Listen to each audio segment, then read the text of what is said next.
छात्रों, आज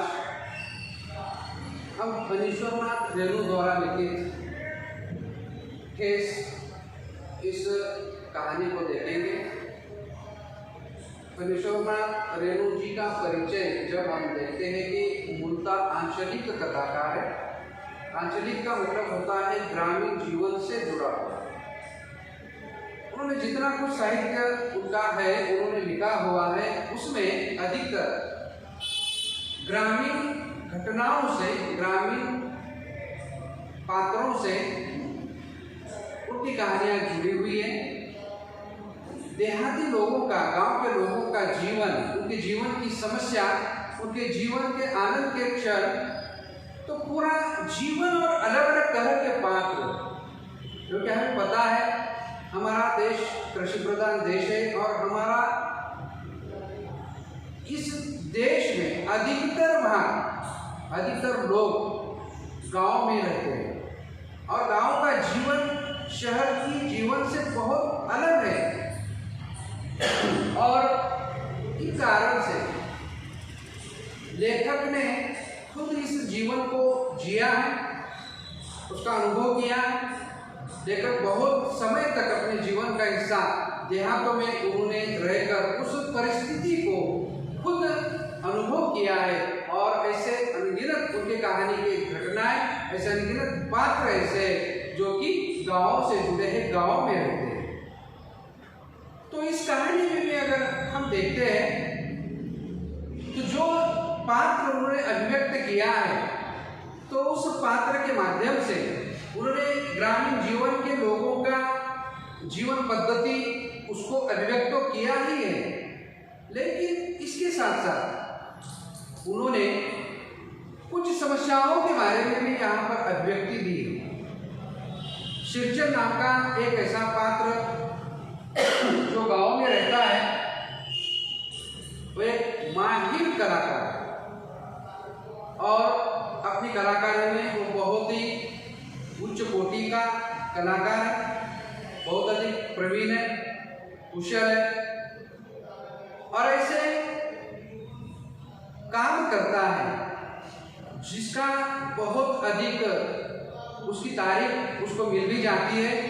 लेकिन इस कहानी के शीर्षक को जब हम देखते हैं, ठेस का मतलब होता है आघात। ये दो प्रकार से होता है, एक होती है शारीरिक, दूसरी होती है मानसिक। इस ठेस का मतलब यहाँ इस कहानी में मानसिक आघात की ओर लेकर निर्देश करते हैं। और कहानी जब हम पढ़ेंगे, जब समझेंगे कहानी को, तब हमें पता भी चलता है कि कोई भी कलाकार, चाहे वो कितना भी उच्च कोटि का हो, चाहे वो कितने भी हालातों में जीता हो, चाहे वो किसी तरह की गरीबी में रहता हो, अभाव में जीता है, लेकिन वो स्वाभिमानी है। तो ऐसे ही एक पात्र के बारे में लेखक हमें बताना चाहते हैं। ऐसा एक पात्र जो शीर्षक के रूप में, प्रतिनिधि रूप में हमारे सामने लेखक ने रखा है। अनगिनत देहातों में ऐसे अनेक पात्र हैं, शीर्षक के जैसे ऐसे अनेक लोग हैं जो अपनी कलाओं में माहिर हैं। ये लोग कहीं पढ़े लिखे नहीं होते, इनके पास किसी प्रकार की कोई डिग्रियां नहीं है, लेकिन इसके बावजूद भी अपनी परंपराओं से, अपने पहले की पीढ़ी से उन्होंने कुछ कर्तव्य, कुछ कलाएं इस तरह की सीखी हुई होती है कि उस कलाओं को लेकर वे आगे बढ़ते हैं। तो उन्होंने जो सीखा है वह निसर्ग के सानिध्य में, अपने गांव के लोगों के बीच में और अपने किसी ऐसे ही अनपढ़ गंवार अपने किसी पूर्वज से सीखा हुआ होता है। कुछ ऐसी कलाएं और ऐसे कलाओं से परिपूर्ण ऐसे पात्र देहातों में, गाँव में हमें बहुत देखने को मिल जाते हैं। तो ऐसे ही एक पात्र को इस कहानी में लेखक ने अभिव्यक्त किया है, लेकिन उसके जीवन का वह पहलू जो कि अधिकतर लोगों की नजर में नहीं आता है, उस पहलू की ओर लेखक ने दृष्टि डालने की कोशिश की है। उस बात को लेखक ने उठाने की कोशिश की है। ऐसे लोग जो अपनी अपनी कलाओं में पारंगत हैं, लेकिन ये जो लोग होते हैं तो ये लोग बहुत अधिक स्वाभिमानी भी होते हैं। अगर उनके मन पर कोई चोट लगती है तो उस चोट को वे बिल्कुल सहन नहीं कर सकते और वे अधिक स्वाभिमानी होते। एक कुछ घटनाओं से हमें शीर्षक के पात्र के माध्यम से हमें पता चल जाएगा। तो इस कहानी को हम देखते हैं। खेती बाड़ी के समय गांव के किसान सिरचन की गिनती नहीं करते। लोग उनको बेकार ही नहीं बेकार समझते हैं, इसलिए खेत खलियान की मजदूरी के लिए कोई नहीं बुलाने जाता है सिरचन। जैसे हमने देखा कि सिरचन एक कलाकार है। वह चटाई बुनने में, पर्दे बनाने में और ऐसे ही घास से निर्मित जो चीजें होती है, जो वस्तुएं होती है, उसको निर्माण करने में वो पारंगत है। ये कला उसमें है। लेकिन गांव का काम अधिकतर खेती बाड़ी से जुड़ा होता है।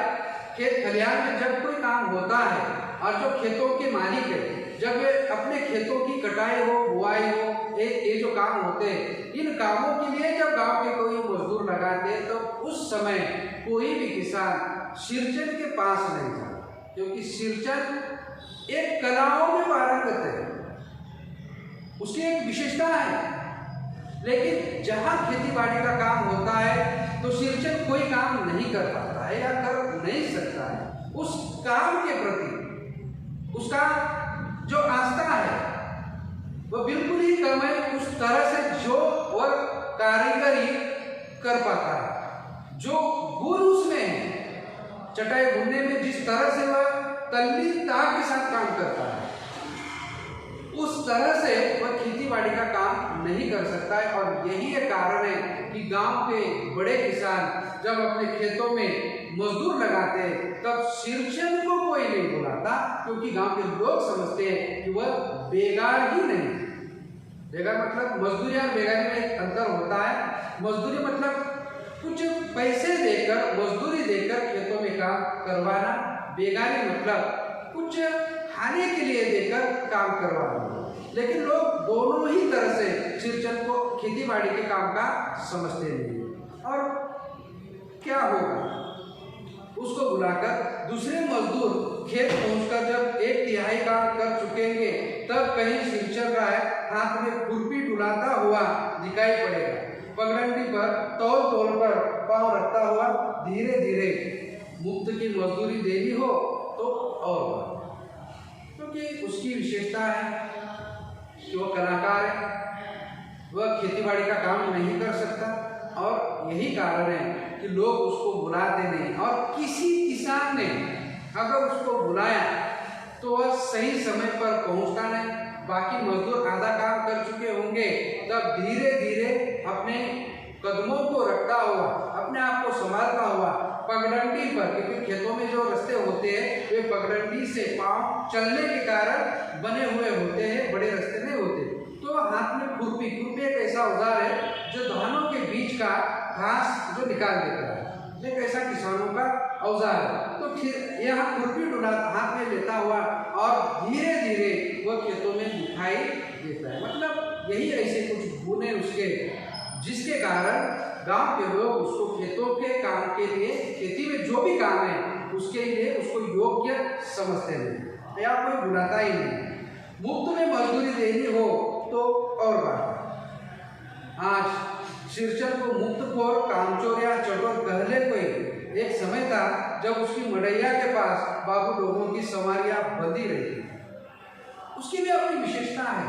ऐसा नहीं कि सिरचन बिल्कुल किसी काम का नहीं, तो बिल्कुल काम का है। उसकी जो मड़ैया है, मड़ैया का मतलब झोपड़ी, तो गांव के जो बड़े बड़े लोग हैं, किसान लोग हैं, ऐसे लोगों की भीड़ उसके मड़ैया के पास, झोपड़ी के पास एक समय पे रहती भी है।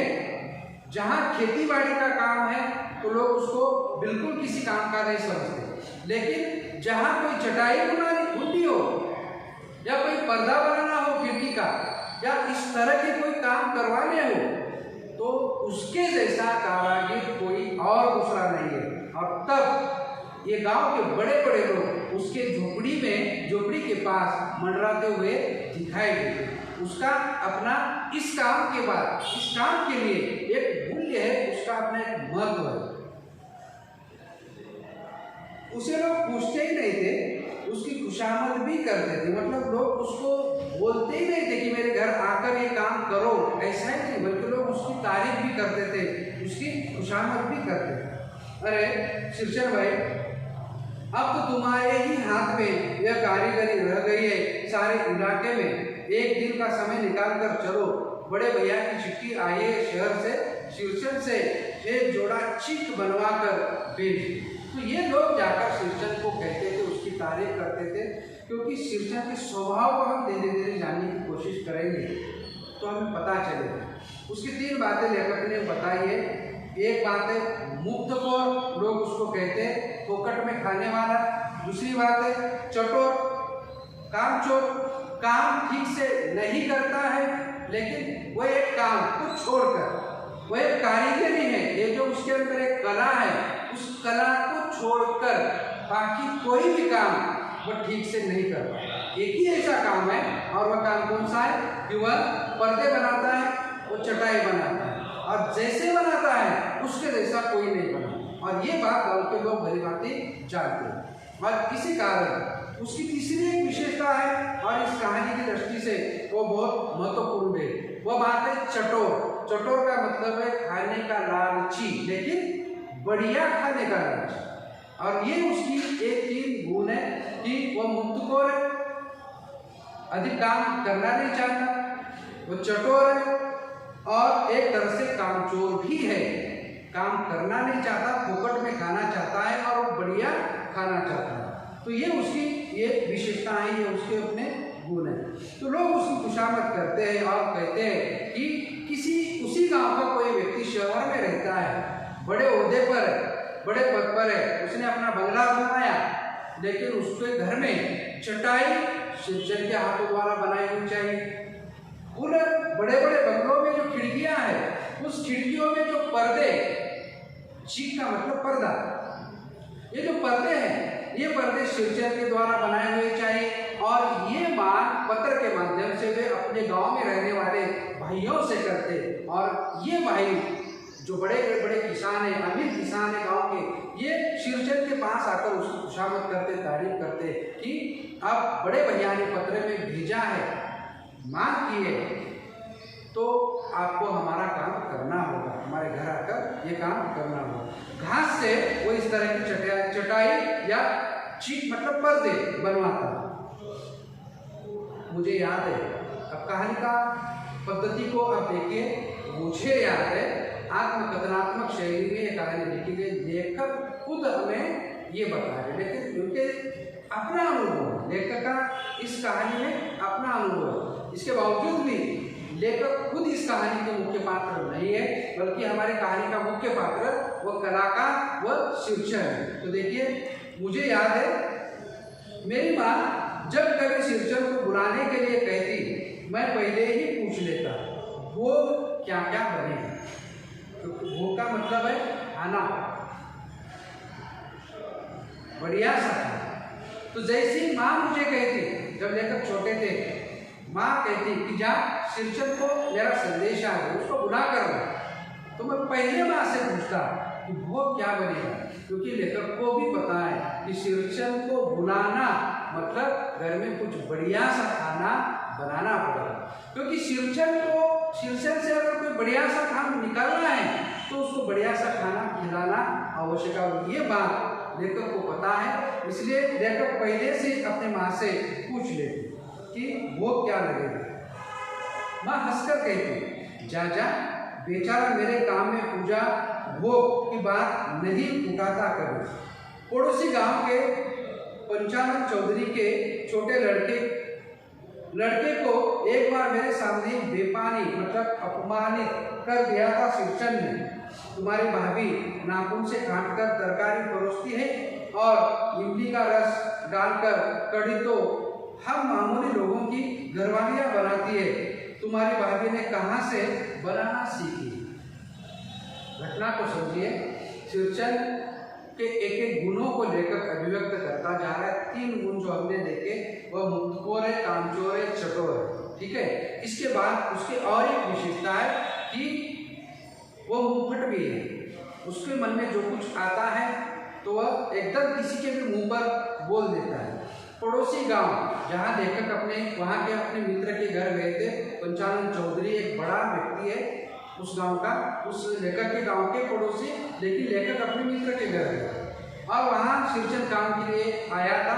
तो लेखक ने सुना, देखा कि जब उसने काम किया, सिरचन ने काम किया और जब उसको खाना दिया और खाने में जो सब्जी थी वह बिल्कुल उसमें तरकारी नहीं थी, भाजी नहीं थी, पानी था।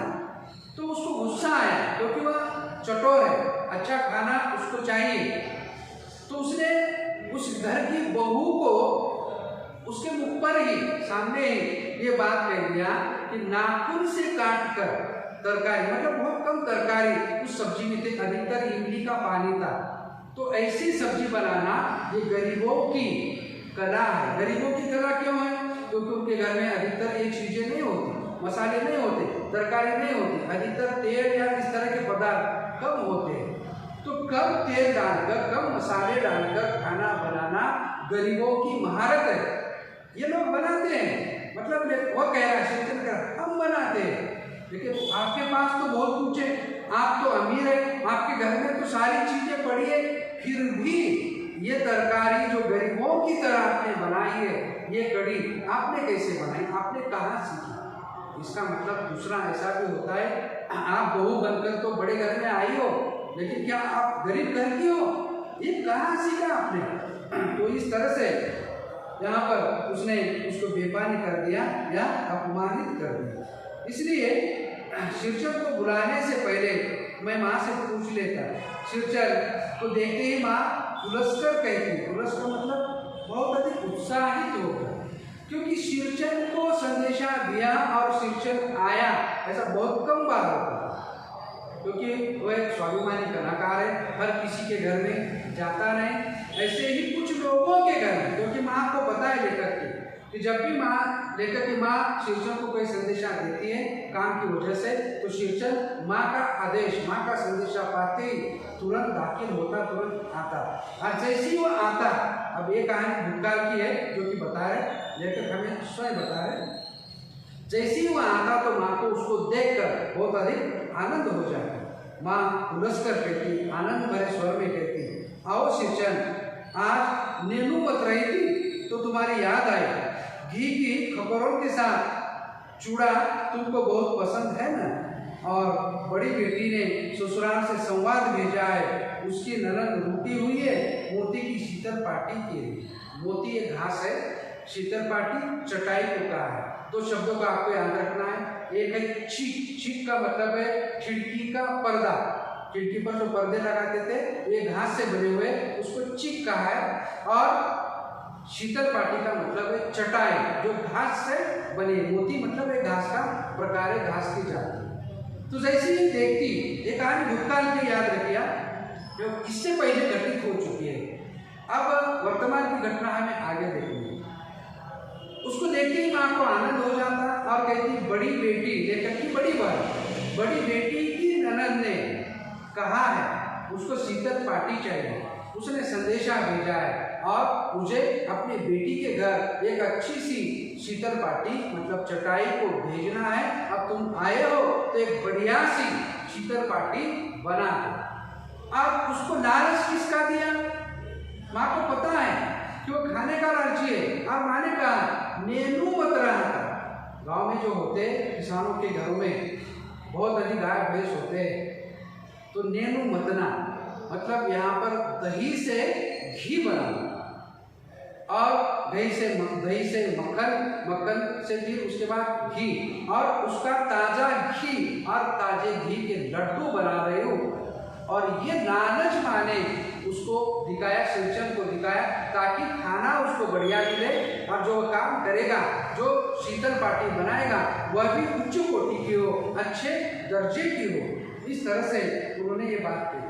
सिरचन अपनी पनियाई जीभ को संभालकर हंसता, घी की सौंधी सुगंध सुनकर ही आ रहा हूँ काकी, नहीं तो इस शादी ब्याह के मौसम में दम मारने की भी छुट्टी कहाँ मिलती। उसने कहा आपके घर की सुगंध तो मेरे घर तक आ रही है, वरना ये तो मौसम है, शादी ब्याह का मौसम है, ऐसे मौसम में मुझे भी दम मारना मतलब नशा करना या कोई इस तरह से बीड़ी सिगारेट पी लेना, तो जो व्यसन है ये इंसान को, तो व्यसन करने का भी समय किसको मिलता है, ये तो आपने बुलाया और मैं हाजिर हुआ। तो इस तरह से ये पहले वाली घटना है जिसका उल्लेख लेखक ने किया है। अब वर्तमान की एक घटना और उससे जुड़ा हुआ एक कलाकार, उसके मन पर किसने आघात पहुंचाया, इसका परिणाम क्या हुआ, ये सारी बातें हमें अब आगे देखना है, उसका कल देखेंगे। आप घर में रहिए, सुरक्षित रहिए। Thank you.